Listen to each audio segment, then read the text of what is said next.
The hardest rooms to leave are often the ones that never belonged to you in the first place. Nora Bennett would not understand the meaning of those words until much later, but as the black sedan rolled through the wrought iron gates of the Whitmore estate on a cool September afternoon, she felt the first faint trace of something she could not yet name. The estate stretched across several acres of perfectly maintained land outside Newport, Rhode Island. The lawn seemed impossibly green. The stone mansion stood against a pale blue sky like something lifted from another century. White columns framed the entrance. Flower beds curved along brick walkways. Everything appeared beautiful. Everything appeared welcoming. Yet as Nora stared through the window, she experienced the strange sensation that she was arriving somewhere she had already been judged. Daniel reached over and squeezed her hand.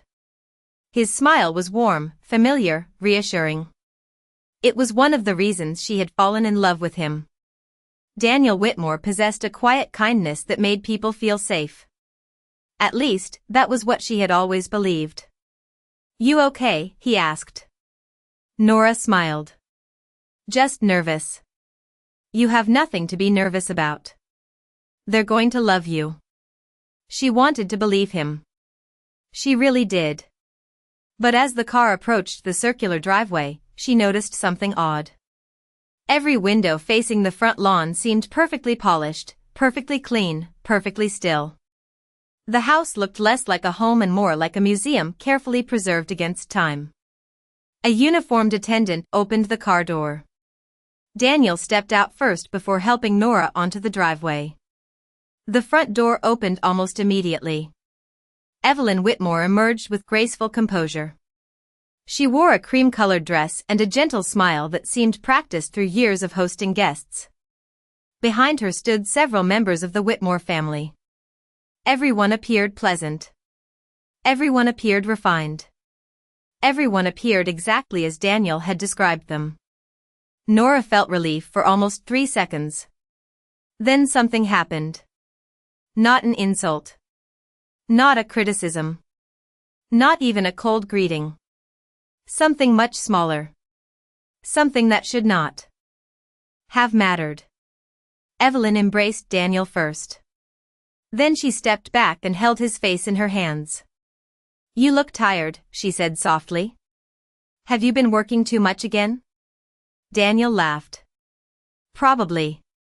Only after that did Evelyn turn toward Nora. Her smile remained polite. Warm even. "Nora. Welcome." Nothing about the words sounded wrong. Yet Nora noticed the difference immediately. Daniel had been greeted like family. She had been greeted like a guest. The distinction was tiny. Almost invisible. Still, she felt it. The family gathered around them. Introductions followed. Conversations flowed easily. Everyone asked questions about Nora's career as an architect. Everyone complimented her engagement ring. Everyone treated her with impeccable manners. Yet throughout the afternoon she kept encountering small moments that left her feeling slightly off balance. A family photo displayed in the main hallway caught her attention. It was enormous, nearly 6 feet wide. Generations of Whitmores smiled beneath golden frames. Nora studied the image while waiting for Daniel to finish a conversation. Something felt strange about it. She could not explain why. Several family members stood close together. Others occupied positions that suggested importance within the family hierarchy. But there was an empty space near Daniel. Not literally empty. Someone had clearly once stood there. The composition of the photograph seemed built around a missing presence. Before she could look closer, Daniel appeared beside her. "Beautiful picture," she said. His expression shifted almost imperceptibly. "Yeah." Then he quickly changed the subject. The moment passed. Later that evening, guests gathered on the terrace overlooking the ocean. Crystal glasses reflected the sunset. Soft music drifted through the air. Conversations remained effortless. Yet Nora noticed another detail. Several older relatives spoke about family traditions planned for the coming holidays. They referenced stories, recipes, annual events, and inside jokes. Nobody intentionally excluded her. Nobody told her she did not belong. Yet every conversation carried years of shared history that she could not enter. She found herself smiling politely while standing just outside invisible circles. At one point, an elderly aunt touched Nora's arm. "It must be quite an adjustment," she said kindly. "This family has always had its own way of doing things." The comment sounded harmless, even thoughtful. Yet Nora spent the next several minutes wondering whether she had just been welcomed or warned. As darkness settled over the estate, she stood alone for a moment near the rear gardens. The mansion glowed behind her. Laughter floated through open windows. Somewhere inside, Daniel's family continued celebrating their arrival. Everything looked perfect. Everything sounded perfect. Yet Nora could not shake the feeling that she was standing in the middle of a story that had started long before she arrived. And for the first time since accepting Daniel's proposal, she found herself asking a question she could not answer. Why did this place feel less like a future waiting to begin and more like a future that had somehow already happened? By the third day at the Whitmore estate, Nora began to realize that judgment did not always arrive as criticism. Sometimes it arrived disguised as curiosity. Sometimes it arrived wrapped in compliments. Sometimes it arrived wearing perfect manners and a pleasant smile. On Wednesday morning, Evelyn invited Nora to accompany her into town for a charity planning meeting. Nora welcomed the opportunity. She hoped spending time together might help close the invisible distance she kept feeling between them. The meeting took place inside a historic community center overlooking the harbor. Volunteers greeted Evelyn with obvious admiration. Several people approached to shake her hand. Others thanked her for years of service. Nora watched as the room naturally organized itself around Evelyn's presence. It was impossible not to respect her. When introductions began, Evelyn presented Nora warmly. "This is Daniel's fiancé." Everyone smiled. Everyone welcomed her. Yet the conversations that followed left Nora with a strange discomfort she could not explain. One woman asked where she had attended college. Another asked how long she had been working as an architect. Someone else asked whether she had experience managing non-profit projects. The questions sounded innocent enough. Yet Nora gradually felt as though she were being interviewed for a position she had not known she was applying for. She answered politely. She smiled. She contributed where she could. Still, every response seemed to trigger another evaluation. By the time the meeting ended, she felt exhausted without understanding why. The drive back to the estate remained pleasant. Evelyn thanked her for attending. She complimented Nora's professionalism. She even mentioned how happy Daniel seemed. Yet just before they arrived home, Evelyn added a comment that lingered in Nora's mind long after the conversation ended. "You have a very different energy than most people who become part of this family." Nora laughed softly. "Different good or different bad?" Evelyn smiled toward the windshield. "Just different. Nothing more. No explanation. No criticism." Yet the word followed Nora for the rest of the afternoon. Different. At dinner that evening, several relatives arrived unexpectedly for a small family gathering. The atmosphere remained elegant and welcoming. Crystal glasses reflected candlelight. Laughter moved easily around the table. Nora participated whenever possible. But she soon noticed a pattern.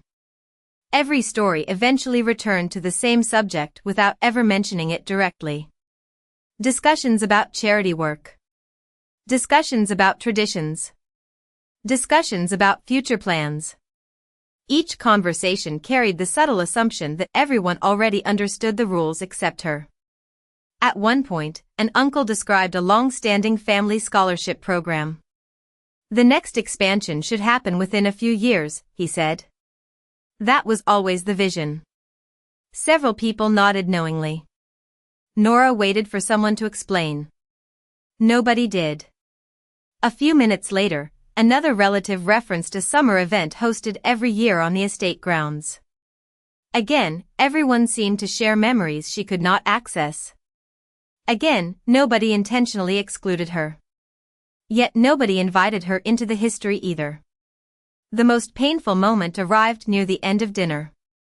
A cousin pulled out an old photo album while everyone gathered around the dining room table. Smiles appeared immediately. People pointed at photographs. Stories flowed effortlessly. Nora leaned closer, hoping to feel included. For several minutes she simply listened. Then she noticed something peculiar. Every photograph seemed carefully preserved. Birthdays, fundraisers, holidays, graduations, family vacations. Entire decades organized with loving precision. Yet whenever Daniel appeared in the pictures from a certain period of his life, someone else's presence seemed to dominate the frame. Nora could not see the details clearly from where she sat, but she sensed it immediately. Whoever this person was, they had mattered a great deal. Before she could look closer, the album was closed. The conversation moved on. Later that night, she found Daniel alone on a balcony overlooking the ocean. "Can I ask you something?" she said. "Of course." Nora hesitated. "Do you ever feel like everyone here already knows exactly who they expected me to be?" Daniel looked surprised. "What do you mean?" "I don't know." She stared toward the dark water below. "Sometimes I feel like they're measuring me against something I can't even see." Daniel was silent for a moment. Then he wrapped an arm around her shoulders. "You're imagining things." His answer should have reassured her. Instead, it left her feeling strangely alone. Because for the first time since arriving at the estate, Nora was no longer wondering whether something was wrong. She was beginning to suspect everyone else already knew exactly what it was. The first time Nora heard Caroline's name, nobody actually introduced her. In a way, that made it worse. If someone had sat her down and explained who Caroline was, perhaps the truth would have arrived all at once. Instead, Caroline entered Nora's life the way fog enters a harbor. Slowly. Quietly. Until suddenly she was everywhere. It began on Saturday morning during preparations for the Whitmore Foundation's annual community fundraiser. The estate transformed into a center of activity. Staff members arranged tables across the lawn. Volunteers unloaded decorations. Local business owners arrived with donations for the silent auction. Daniel spent most of the morning helping coordinate logistics, leaving Nora to wander among the preparations. She genuinely wanted to contribute. She wanted to feel useful. More importantly, she wanted to feel included. For a while, everything seemed promising. Several volunteers welcomed her warmly. One woman asked if she would like to help organize auction items. Nora gladly agreed. She spent nearly an hour sorting donated artwork and gift baskets. Then she noticed a framed photograph resting near the registration table. The woman in the picture appeared to be in her late 20s. She stood beside Evelyn at a previous fundraiser. Both were smiling beneath a banner displaying the foundation's name. Nora stared at the image longer than she intended. The woman possessed an effortless warmth. Not beauty alone. Something deeper. She looked like someone who naturally belonged wherever she stood. Before Nora could ask about the photograph, a volunteer approached and smiled. That was Caroline. The name landed softly. Yet something inside Nora immediately tightened. She helped build most of what you're seeing today, the volunteer continued. Nobody could organize one of these events like Caroline. The woman laughed fondly before hurrying away to finish another task. The conversation lasted less than 30 seconds. Yet for the remainder of the morning, Nora kept hearing the name. Caroline suggested that tradition. Caroline started that scholarship. Caroline designed that outreach program. Caroline loved those flowers. Caroline believed every guest should receive handwritten thank you notes. Nobody spoke with sadness. Nobody seemed trapped in grief. In fact, they often smiled while talking about her. Somehow that made Caroline's presence feel even larger.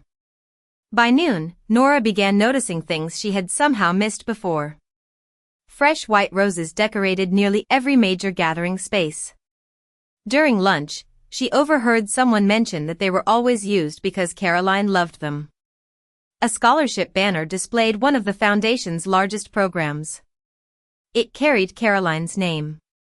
Near the garden entrance stood a stone bench, engraved with a short quote attributed to her. Every direction Nora looked seemed to reveal another emotional fingerprint. Caroline was not simply remembered here. She remained woven into the fabric of the family itself. Later that afternoon, Nora joined a group touring a new youth center funded by the foundation.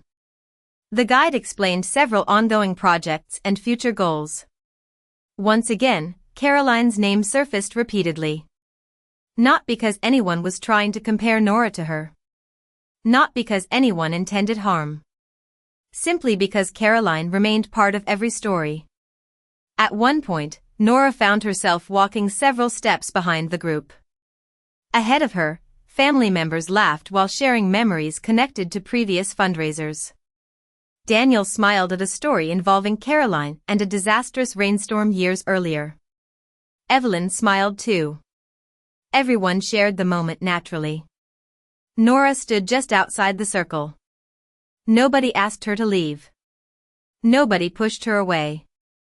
Yet she could not enter a memory she had never lived. For the first time since arriving at the estate, she felt something beyond discomfort. Something beyond judgment. She felt excluded. That evening, guests gathered beneath strings of lights stretching across the lawn. Music drifted through the warm air. The fundraiser was a success. Donations exceeded expectations. Speeches were given. Applause followed. Nora stood beside Daniel as Evelyn thanked supporters from a small stage. Then Evelyn said something that caused the crowd to grow quiet. "None of this would exist without the people who built it before us," she said. And tonight, as always, we remember Caroline Whitmore, whose vision continues guiding everything we do. Applause filled the lawn. Genuine. Loving. Immediate. Nora joined in politely. Yet as she looked around, she realized something painful. Caroline no longer felt like a person. Caroline felt like a standard. A legacy.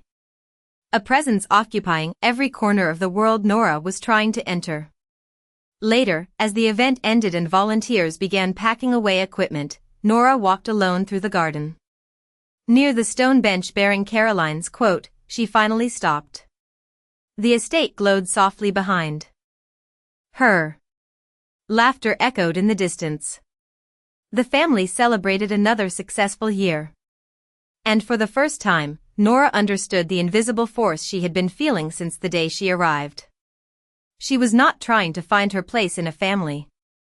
She was trying to find her place in a story that already belonged to someone else. The comparisons began so gently that Nora almost convinced herself she was imagining them. That was what made them hurt. Cruelty could be confronted. Cruelty could be named. But how did someone defend themselves against a room full of perfectly reasonable people who never intended to wound them at all? The following week brought preparations for the Whitmore family's annual Autumn Gala, one of the estate's most important traditions. Guests would travel from across New England. Business leaders, foundation donors, and longtime family friends would attend. For the first time since her engagement, Nora felt genuinely excited. As an architect, she had a strong eye for design and organization. She spent hours sketching ideas for the event layout, adjusting traffic flow through the gardens, and suggesting ways to highlight the foundation's community programs. Daniel seemed impressed. Several staff members praised her suggestions. For a brief moment, Nora believed she had finally found a way to contribute something uniquely her own. Then Evelyn reviewed the plans. She studied them carefully before offering a warm smile. "These are wonderful ideas," she said. Relief immediately washed through Nora. Then Evelyn added, "Caroline always focused heavily on the community programs too. She believed they should be the heart of every event." The compliment remained. Yet somehow it no longer belonged entirely to Nora. Throughout the following days, similar moments accumulated. A florist praised Nora's arrangement ideas. Someone responded by mentioning how much Caroline had loved seasonal flowers. A donor complimented Nora's attention to detail. Another guest recalled Caroline's remarkable organizational skills. Every success Nora experienced seemed to trigger another memory. Every accomplishment seemed connected to someone else. Nobody intended it. Nobody noticed it. But Nora felt each comparison like the soft pressure of a blade. The worst part was Daniel. He never participated in the comparisons. Yet he never stopped them either.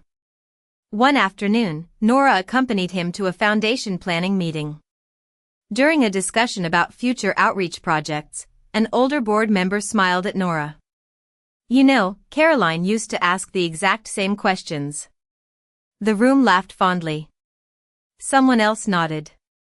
"She always thought about the people being served, not just the numbers." More smiles followed. More affectionate memories. Daniel sat beside Nora in silence. He said nothing. He did not tell them Nora had built affordable housing projects across 3 states. He did not mention the years she had dedicated to community-centered design.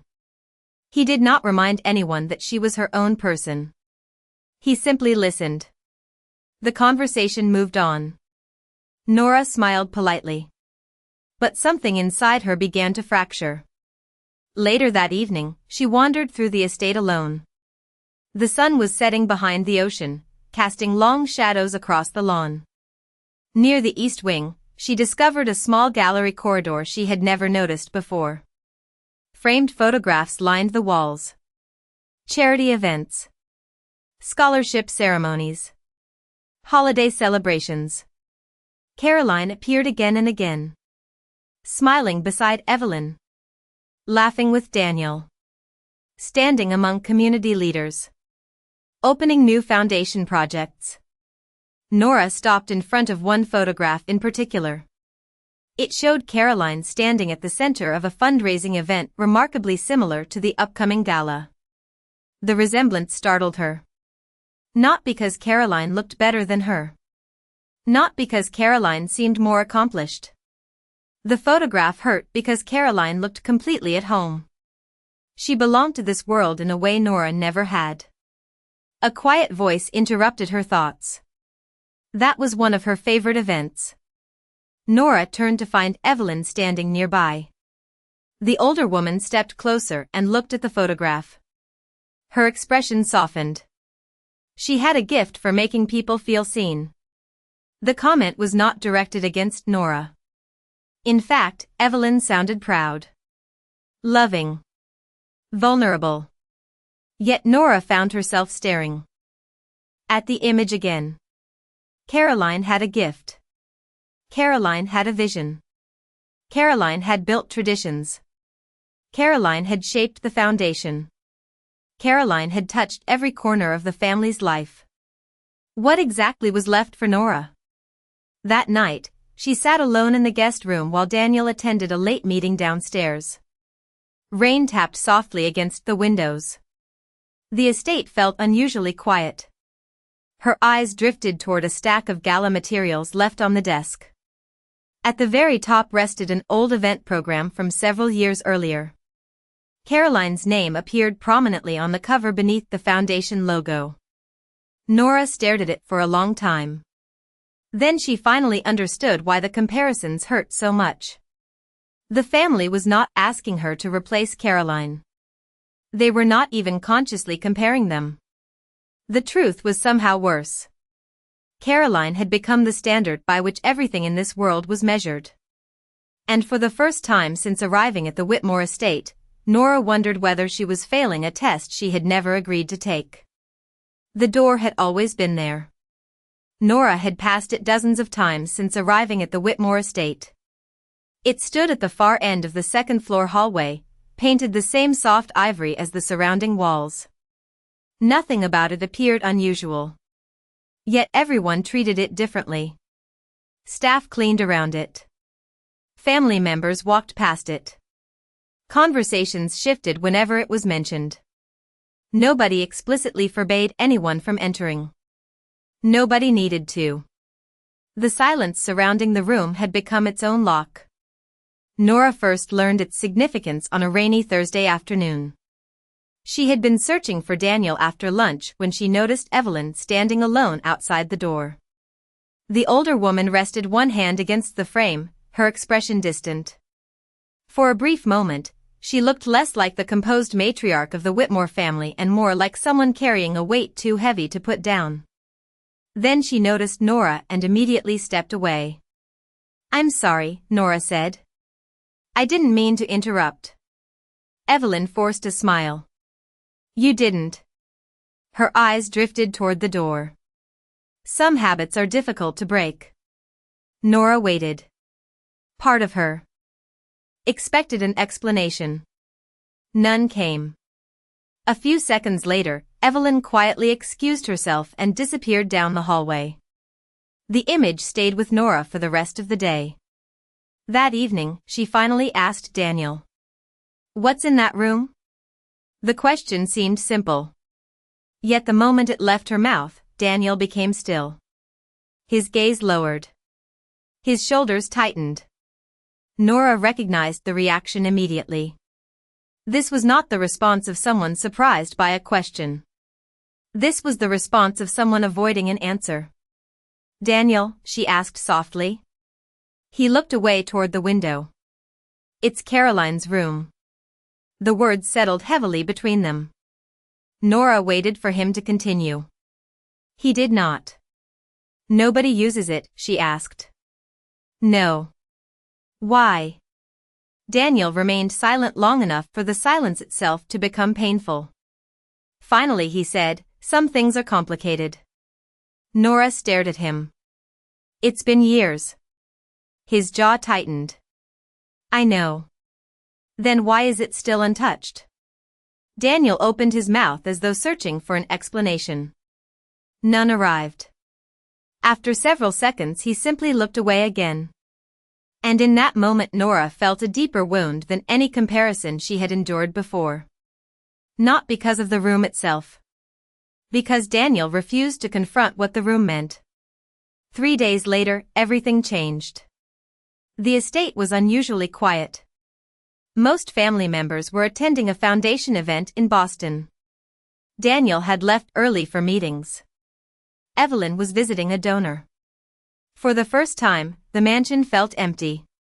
Nora wandered through the halls without purpose. Eventually she found herself standing once again at the far end of the second floor. In front of the door. She should have walked away. She knew that. Instead she noticed something unexpected. The door was slightly open. Just an inch. Barely enough to reveal darkness beyond. Nora stood frozen. Her heart pounded. Every instinct told her to leave. Yet another feeling pushed her forward. Not curiosity. Not jealousy. Something closer to desperation. She needed to understand what everyone else already seemed to know. Slowly, she pushed the door open. The room beyond looked less like a bedroom and more like a life paused in the middle of becoming something. Sunlight filtered through sheer curtains. Fresh flowers rested in a crystal vase. Books remained neatly arranged on shelves. A framed photograph showed Caroline and Daniel smiling beside the ocean. But those things were not what shattered Nora. It was everything else. Architectural drawings covered an entire wall. Plans for a future home. Notes written in different colors. Sketches for children's bedrooms. Garden layouts. Expansion ideas for the family foundation. Nearby sat binders filled with long-term charitable projects.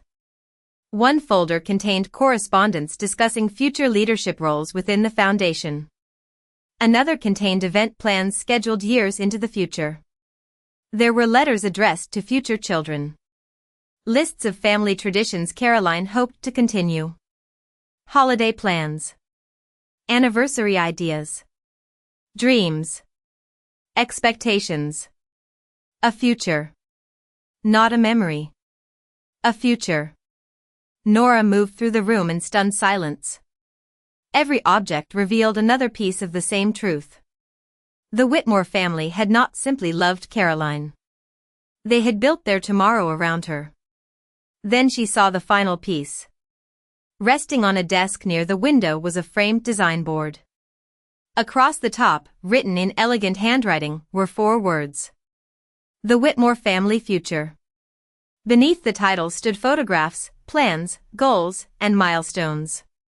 Caroline appeared in nearly every image. Beside her stood Daniel. Beside them stood visions of a life expected to unfold. A life everyone had already imagined. Nora felt something inside her collapse. Not because Caroline had been loved. Not because she had been admired. But because for the first time, undeniable evidence stood directly in front of her. She was not entering the future this family had once imagined. That future had already been built. She had simply arrived after it disappeared. Tears filled her eyes as she looked around the room one final time. And suddenly every awkward conversation, every comparison, every silence, every memory, every photograph made perfect sense. Nobody had chosen her over Caroline. Nobody had ever reached that choice at all. The family was still living inside a future that belonged to someone else. Nora quietly left the room. An hour later, when Daniel returned home, he found her suitcase waiting near the front door. 3 days after leaving the Whitmore estate, Nora found herself sitting alone in a small coastal inn nearly 40 miles away, staring at the ocean through a rain-streaked window and wondering why heartbreak felt different from what she had expected. She was angry. She was hurt. She was exhausted. Yet beneath all of those emotions lived another feeling she could not quite understand. She could not stop thinking about Caroline. That frustrated her more than anything else. She should have been thinking about Daniel. About Evelyn. About the room. Instead, she found herself replaying fragments of a life that did not belong to her. On the 4th morning, the inn manager handed her a small package that had arrived by courier. There was no note attached. No explanation. Only her name written across the front. Nora immediately recognized Daniel's handwriting. For several minutes she considered throwing it away unopened. Eventually curiosity won. Inside she discovered a single leather-bound journal. The cover showed signs of age. The first page contained a name written in neat blue ink. Caroline Whitmore. Nora's stomach tightened. She almost closed it immediately. Instead she turned the page. Then another. Then another. By lunchtime she had read nearly half the journal. The experience was nothing like she expected. The Caroline she had imagined no longer existed. The woman in these pages was not perfect. She was not graceful certainty wrapped in elegance. She was frightened. She was overwhelmed. She doubted herself constantly. One entry described her anxiety before a foundation gala.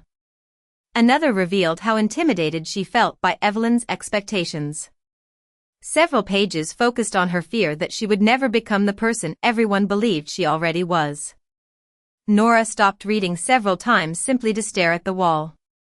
None of this matched the Caroline preserved inside the bedroom. None of this matched the Caroline celebrated in photographs.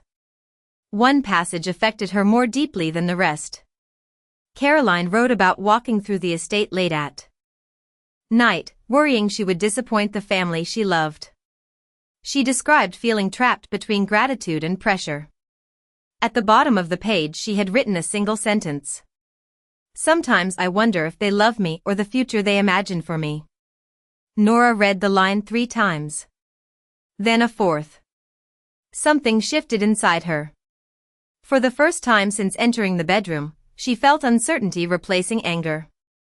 The journal continued. Caroline wrote about mistakes. About exhaustion. About dreams she quietly abandoned because other responsibilities seemed more important. She wrote about wishing she could disappear for a week and simply become herself again. Most surprising of all, she wrote repeatedly about Daniel. Not with certainty. Not with perfection. With vulnerability. Caroline worried she was becoming the center of everyone else's plans. She worried Daniel rarely shared his own fears. She worried both of them spent too much time protecting people from uncomfortable truths. By evening, Nora realized she had spent nearly 8 hours reading. The woman she encountered inside those pages felt painfully human. More human than anyone at the estate had allowed her to be. Later that night, Nora discovered a folded letter tucked between 2 journal pages.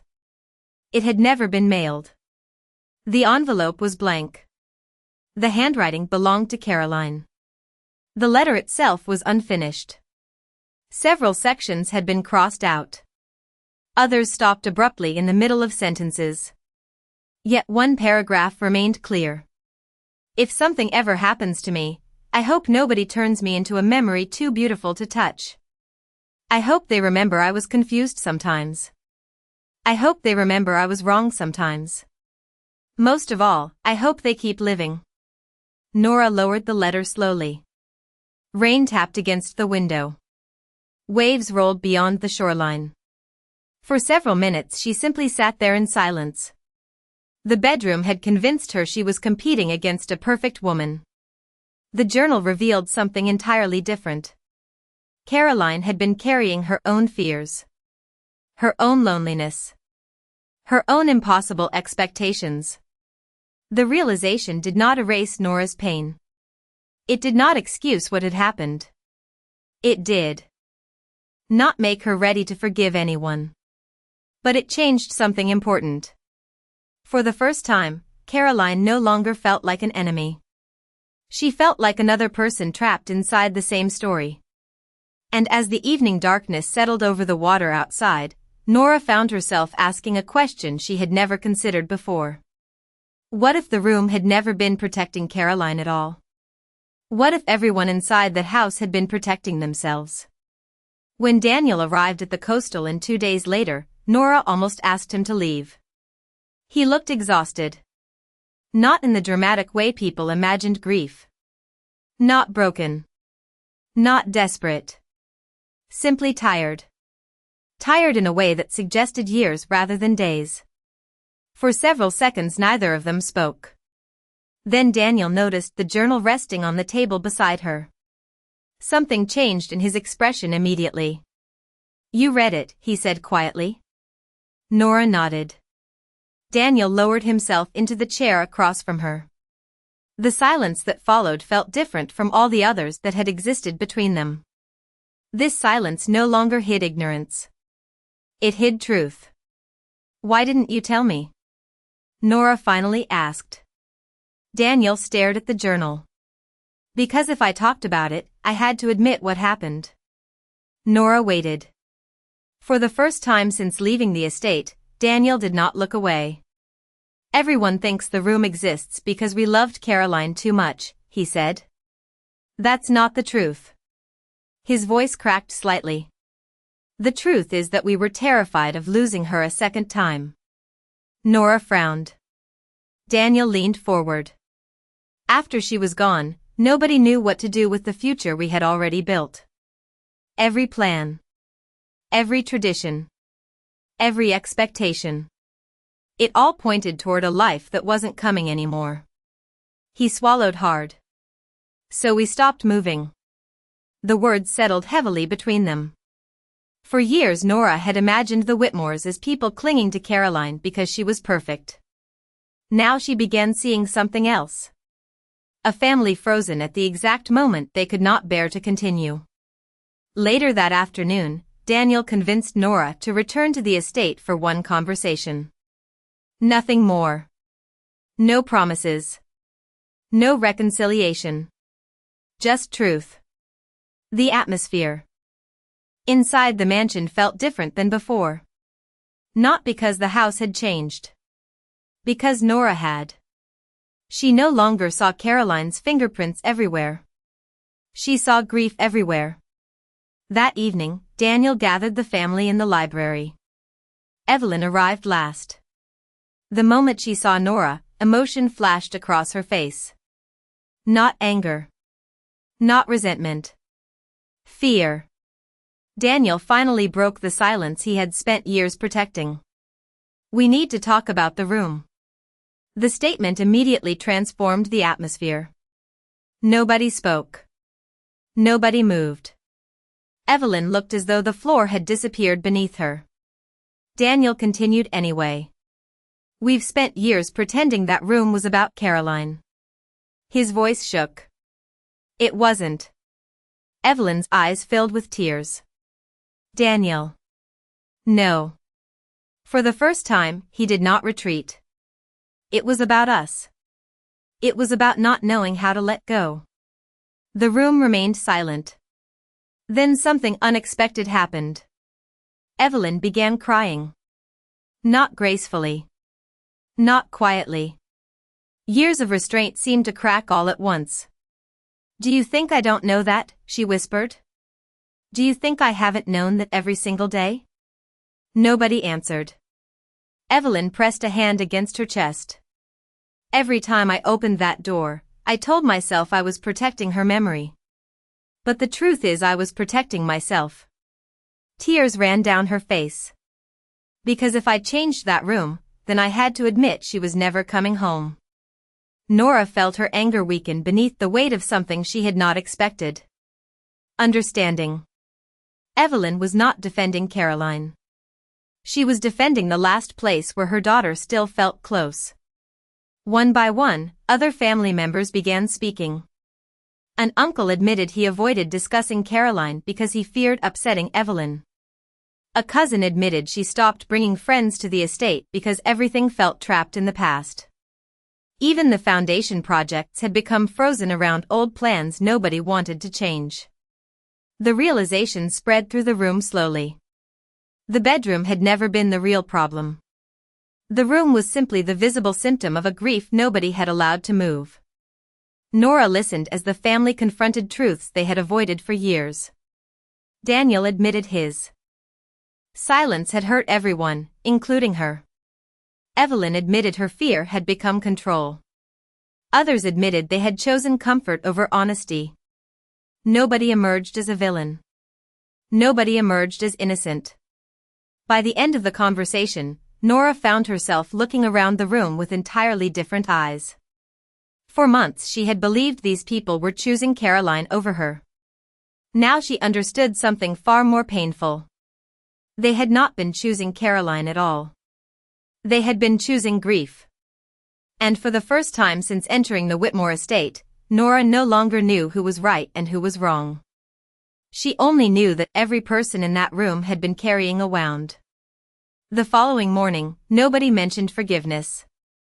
That was what made the day feel different. For the first time since Nora had entered the Whitmore family's world, nobody seemed interested in repairing the situation with words. No one offered explanations. No one asked her to stay. No one demanded understanding. Instead, the family finally began doing something they had avoided for years. They began changing. Shortly after breakfast, Nora found Daniel standing alone outside the east wing of the estate. He looked exhausted, but there was a quiet steadiness in his expression she had never seen before. Without saying much, he handed her a ring of old brass keys. Nora immediately recognized one of them. It belonged to the bedroom. Daniel looked toward the house. For years I told myself I was protecting everyone by staying silent, he said. The truth is I was protecting myself from difficult conversations. Nora said nothing. Daniel nodded slowly. I thought avoiding pain would make it smaller. He managed a sad smile. I was wrong. Then he walked away. No apology followed. No request for forgiveness. Just inaction. Hours later, family members gathered outside the bedroom door. The atmosphere felt strangely solemn. Not because anyone expected a dramatic moment. Because everyone understood that something important was ending. Evelyn arrived last. She stood silently in front of the door for several seconds. The hallway remained completely still. Nora watched the older woman take a long breath before reaching for the handle. This time there was no hesitation. The door opened fully. Sunlight spilled across the room. For years the bedroom had existed almost like a sacred space. Untouched. Preserved. Frozen. Today, for the first time, people entered without treating it like a shrine. Nobody rushed. Nobody spoke loudly. They simply walked through the room and looked. Really looked. Nora noticed tears in Evelyn's eyes as she picked up a framed photograph from the desk. For a moment she held it close. Then she quietly placed it into a memory box prepared earlier that morning. One by one, similar moments followed. Family letters were carefully preserved. Photographs were organized. Keepsakes were protected. Nothing was discarded. Nothing was erased. Yet for the first time, nobody acted as though Caroline would walk back into the room tomorrow. The difference was subtle. But it changed everything. Later that afternoon, Nora discovered another surprise. Several foundation leaders had arrived at the estate. Daniel gathered everyone in the main conference room. On the table sat stacks of old project binders originally created by Caroline. For years many of those plans had remained untouched. Waiting. Preserved. Daniel addressed the group calmly. Some of these projects were never completed. He looked around the room. Not because Caroline wanted them preserved. Because we were afraid to move forward without her. He opened the first binder. That ends today. The room remained silent as he distributed responsibilities. New leaders were appointed. Old plans were updated. Future decisions were finally made. Again, no speech about healing. No emotional performance. Just action. That evening Nora walked through the gardens as the sun lowered toward the horizon.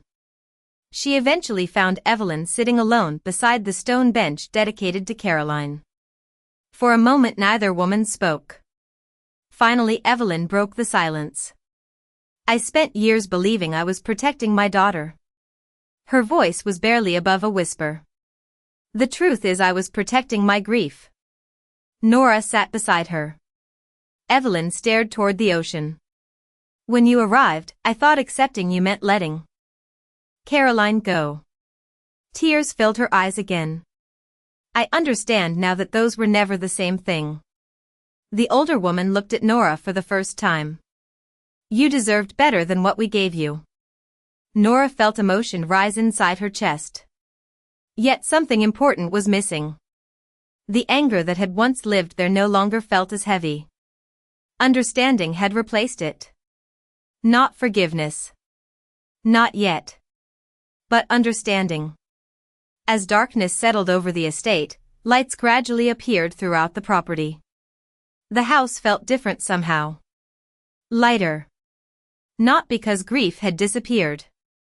Because grief had finally begun to move. And for the first time since entering the Whitmore family's world, Nora could imagine a future that did not belong to Caroline, did not erase Caroline, and did not require anyone to compete with her. A future where memory and life might finally exist in the same room. 6 weeks later, the east wing of the Whitmore estate no longer felt frozen in time. The change was not dramatic. Visitors would still recognize the house. The photographs remained.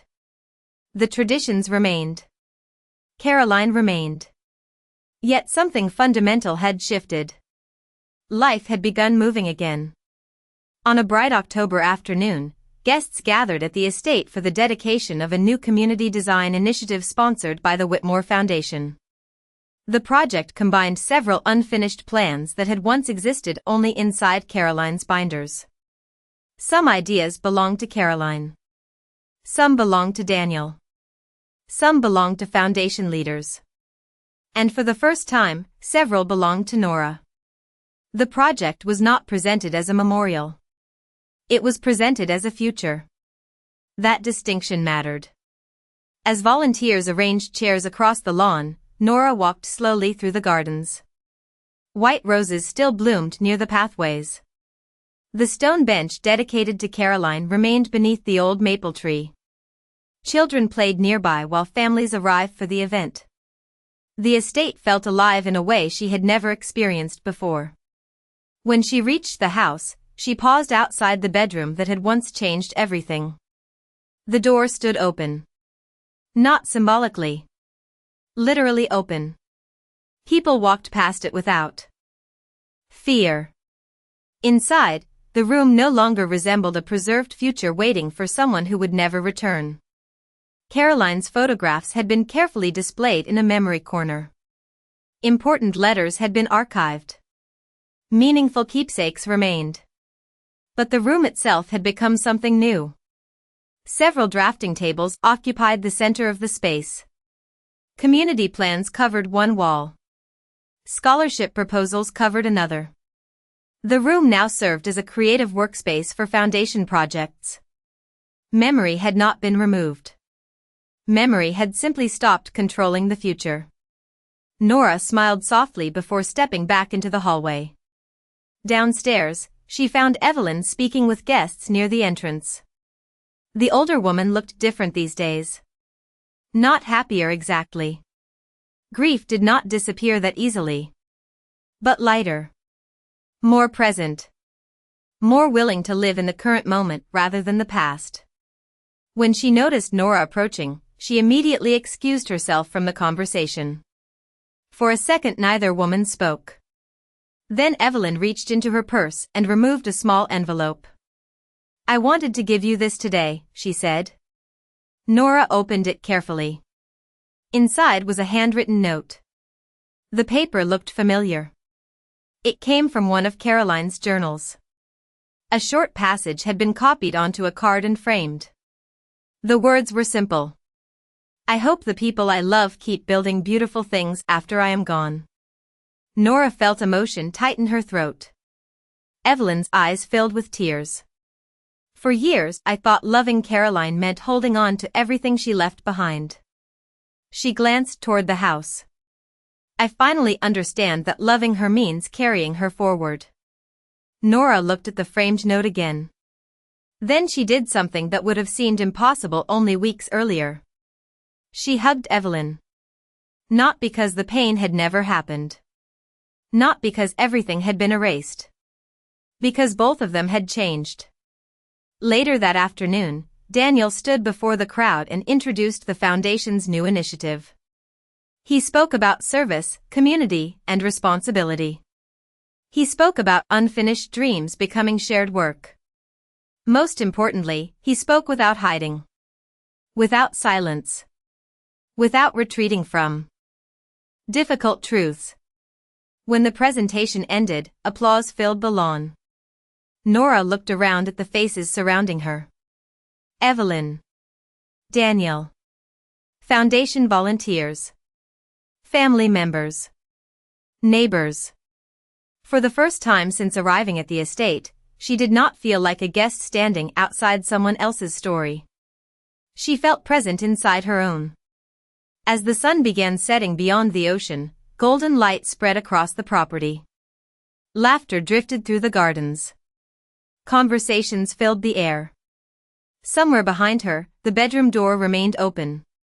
Not because anyone had forgotten Caroline. Because nobody needed to hide from her memory anymore. And standing there among people who had hurt each other, misunderstood each other, and finally learned to see each other clearly, Nora understood the truth that had been waiting beneath the entire story. The problem had never been love. The problem had been grief without movement. And now, at last, everyone was moving forward together.